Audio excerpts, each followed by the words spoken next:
Hello everyone, welcome to Breakout Room 1 for newcomers. Today we will go over the opportunities that are available to you and your organisation if you're looking to get involved in Erasmus+. So my name is Katie, I'm the Sport and Development Officer on the Youth Sport and ESC team. I'm Caroline, I'm the Support and Development Officer for Key Action 1 Schools. And my name is Una and I work as an e-twinning officer. So Léargas are the national agency that manage national and international programmes in these different sectors.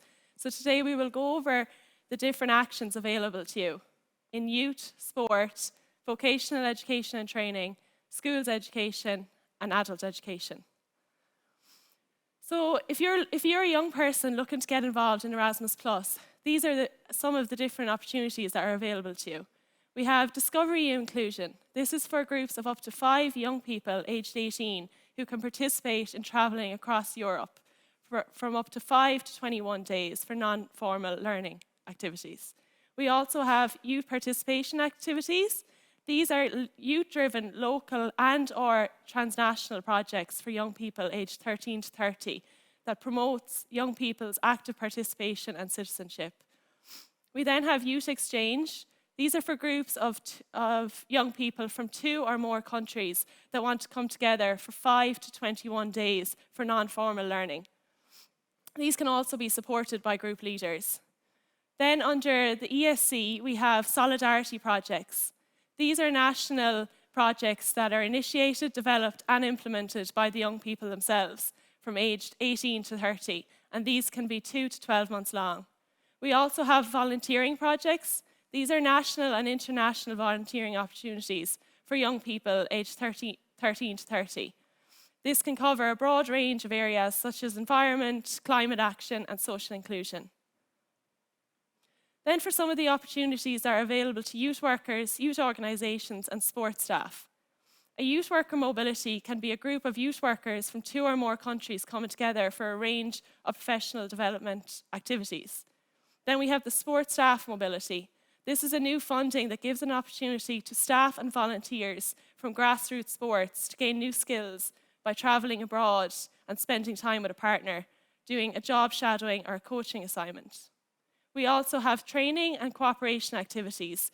These are international training opportunities organised by different national agencies throughout Europe. They often have a different team and can be focused on building partnerships. So just to give you a background on how the actions are formed, they're highly linked to the EU Youth Strategy. So to engage, connect and empower. So when we look at the Youth Exchange and the Discovery U, their main aim is to connect. So to bring people together and to promote intercultural dialogue and active citizenship while developing skills and competencies. Then the youth worker mobility and the sports staff mobility. Their main aim is to empower, so to support the professional development of youth workers and the coaches, and thus the quality of youth work at local, national and international level.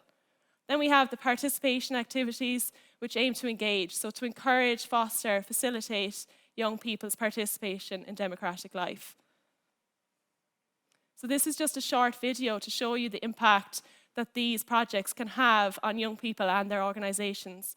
So this is an example of a youth mobility project. We started Do It For You with a group of us from our local skate park that just opened.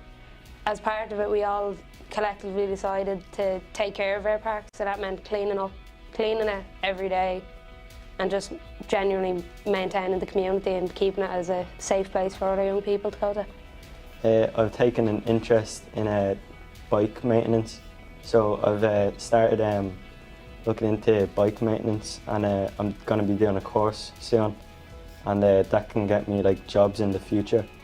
Me and Amy were involved in the youth exchange in Italy, and it was a great experience. We got to mix with Italians and Maltese, and it was great to learn other cultures, and it would be something I'd be looking into in the future, that I'd like to go travelling, and because of this programme I'd really like to bring that into the future and get to meet other cultures. For me personally, it gave me the confidence to go away, because I hadn't been away without family or friends, and I was going without any of the lads that I know and hang around with, so I was by myself really, and I just had to kind of throw myself into it, and the Do It For You project helped build me confidence to actually allow me to do it. So that was a lovely video from the young people in Ballyfermot Youth Centre, and it just shows the impact that their project had on them. So if you're interested in any of the youth opportunities that I've mentioned, please contact the Youth Sport or ESC team. And now I'll give you over to Caroline. Thanks for that, Katie. So before we move on, I just want to introduce a short video on what I think really captures Erasmus Plus and what it is about. Hello, my name is Pádraig O'Byrne. I'm the principal of Gorchkehi National School, which is a small rural school in the west of Ireland. We have just over 70 pupils in our school. We're a mixed school of boys and girls. Our project was called SOS, which was Save Our Second Language. So it was about minority languages in each of our 4 countries. There were 4 countries involved in the project. I suppose we were looking at ways to develop the minority language or to teach the minority language in a way that would be fun and would also tie in with the actual culture and place identity of each of the 4 schools. We looked at using technology specifically to make that fun for the children. So we used technology such as WeVideo, which was a cross-platform based video editor and creator. The pupils created all their own videos. We created videos for European Day of Languages, Europe Day, for Christmas greetings, and we also used an app called Action Bound, which created an online treasure hunt, a virtual treasure hunt. So each school would have picked an area of historical interest tied to the specific language and created a little educational treasure hunt on that. I suppose what was innovative is the children would create the content, not the teachers. So we needed something that would allow the children to do that and allow the children to do that on the technology that was available in their school. The children would correspond on e-twinning. For example, we all had a project mascot, which this was our little hedgehog here, Fiona and Gráinne. This is the most recognisable, one of the most recognisable animals in Ireland. So this was our mascot, and she would have travelled with a travel bag to each of the 4 countries with some items typical of Ireland. It's fantastic to receive the award because it's an acknowledgement of all the hard work that has gone into this project. It was a 2-year project. For over the 2 years, there were activities for each month of those 2 years. So there was a huge amount of work that went into the project, and it's fantastic to see that acknowledged at a European level.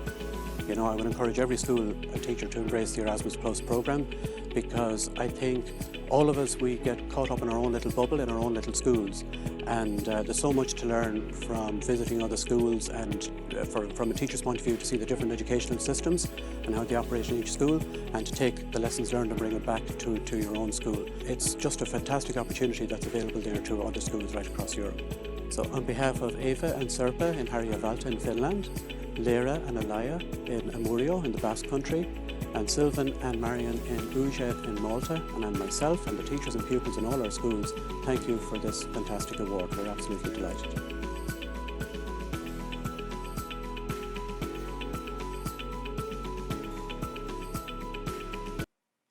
So there we've seen Gorchkehi National School in County Mayo, who actually went on to win an award for their project, the European Innovative Teaching Awards.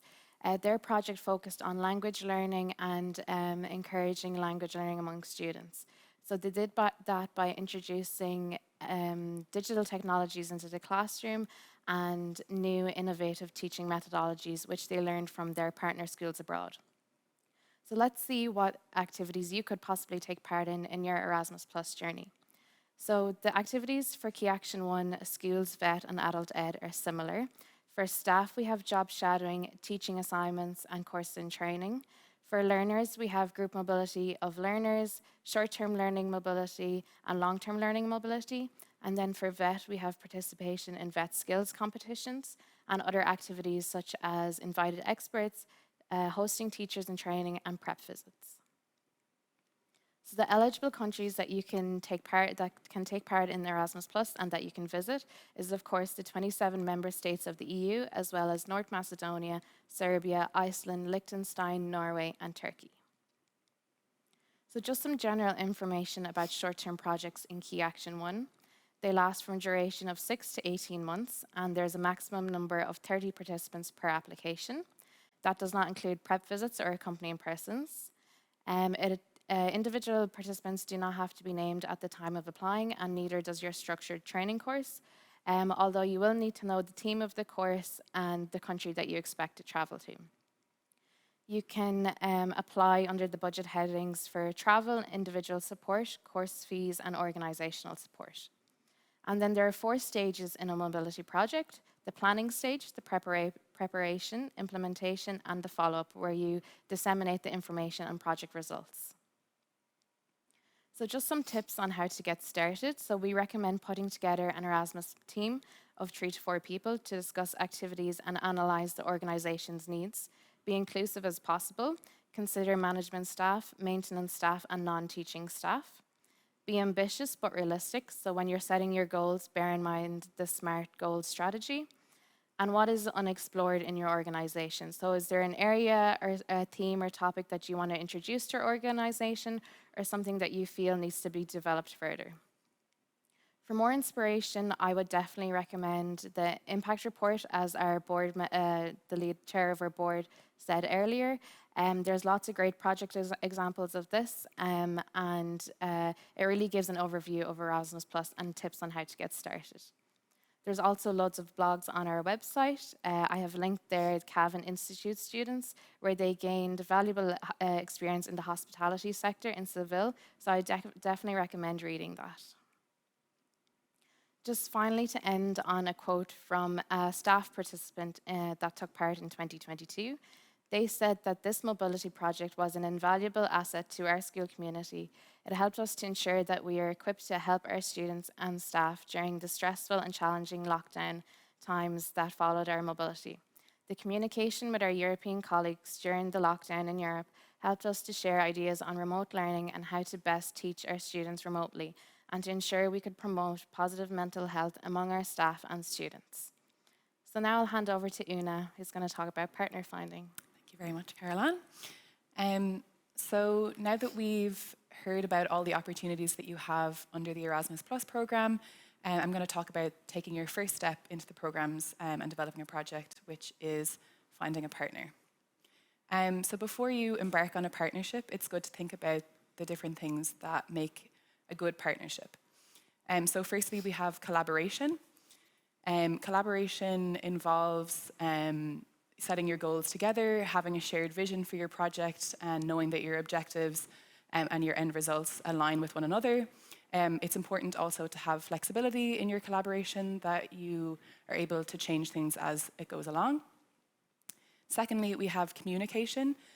So if you're going to be working with a European partner, it's likely that you will have maybe 2 or more different languages in your project, different styles of communication, different expectations, and different schedules. So it's important to have kind of defined channels of communication before you start your project, to make things as easy as possible, and to also be flexible with one another if there are differences or if schedules and things like national holidays don't align. And finally, it's very important to trust your partners. So you have to know that you can rely on one another, and that you're both committed to the project, and also that you'll take accountability for what you've said you'll do, so that you maybe have defined beforehand what the roles and responsibilities are in the project. So luckily, there are lots of partner finding tools available to you, depending on your sector, to find the perfect partner for your Erasmus project. So firstly, we'll start with eTwinning.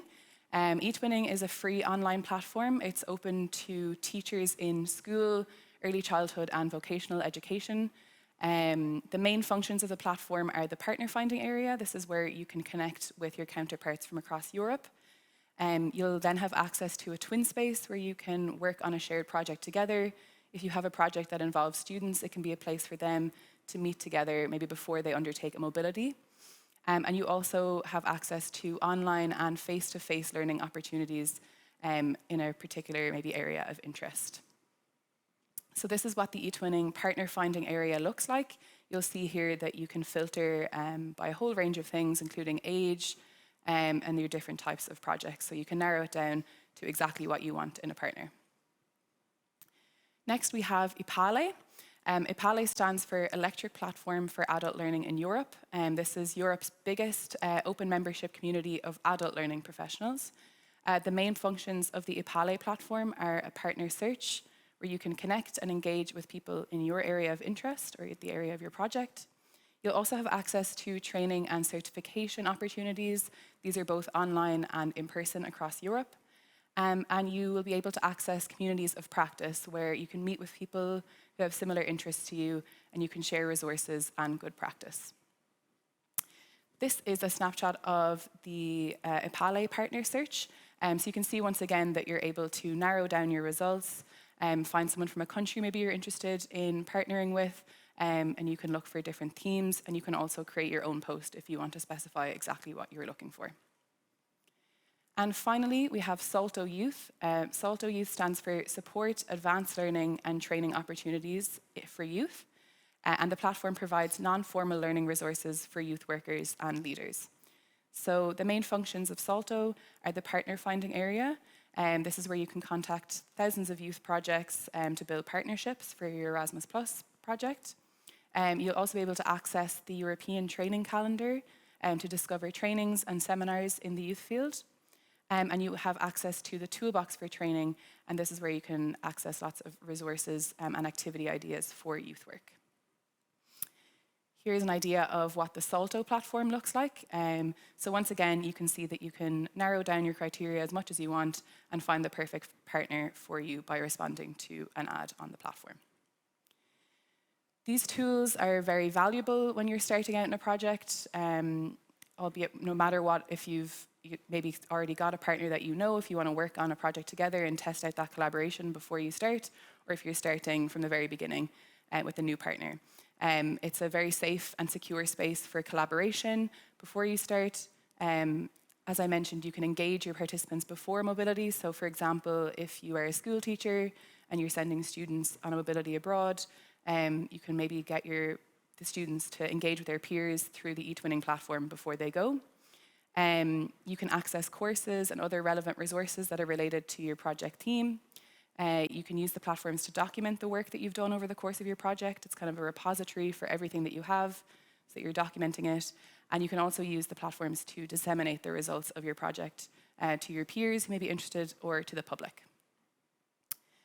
So, the next steps, if you are interested in involving yourself or your organization in the Erasmus program, here are some upcoming activities that Léargas are organising. So we have an information session for schools next month.